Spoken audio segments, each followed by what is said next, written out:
Welcome to the Short Funk Podcast. I'm Tom Barbalet.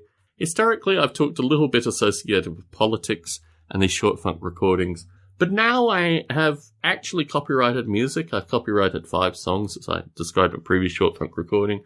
I want to put this music to video, and some of the video that I wanted to put the music to actually comes from an earlier short funk recording where I was talking about the bombing of Syria and the civilian casualties that came through the bombing of Syria.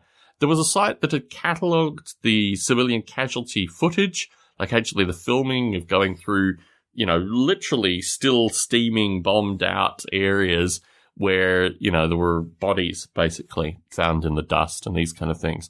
And while I wouldn't use the bodies found in the dust, the lead up to finding the bodies and the movement through this general destruction, and also, some of the cell phone footage was actually surprisingly good.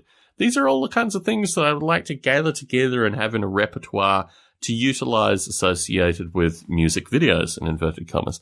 And what I found actually is that most of these sites that I found initially have disappeared, and the video content has disappeared. And I wonder actually if this is a concerted effort to clean up the video history associated with these atrocities. I don't have anything definitive associated with that yet. It's just something that I feel, having gone through a variety of different methods to try and recreate how I found this content. Now, I might find the content in the future. I'm certainly trying a few dynamic methods to try and find this content, but it does strike me as strange that the repository sites that I originally went to, and these are all like independent, non-government organization sites associated with collating this kind of material. So it is a very interesting conspiracy indeed, if it is in fact a conspiracy. But I wanted to put out to the Short Funk listening audience that information over time is actually a genuinely important phenomena. When you find information, sometimes it will be removed. The internet is no degree of permanency in this regard. People like to think it does, but actually what you tend to find is that these things will disappear on some occasions, to some frequency. Maybe somewhere between 25 and 50% of the content that you view at one time will disappear. I've certainly found that was the case with regards to YouTube. When YouTube started to say that they were going to put ads in their YouTube content, I went back and actually downloaded about 100 YouTube videos that were important to me. I saved them to DVDs. I've since lost the DVDs, which seems to follow a regular path.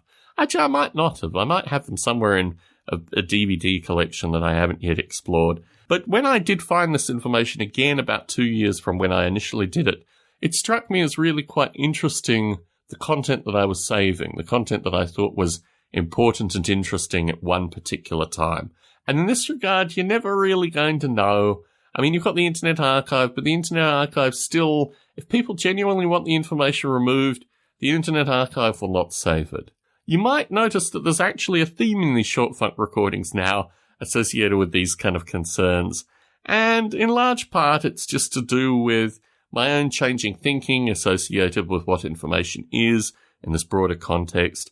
And I wanted to share that with the short funk listening audience. Tom Barbalet in San Jose, signing out.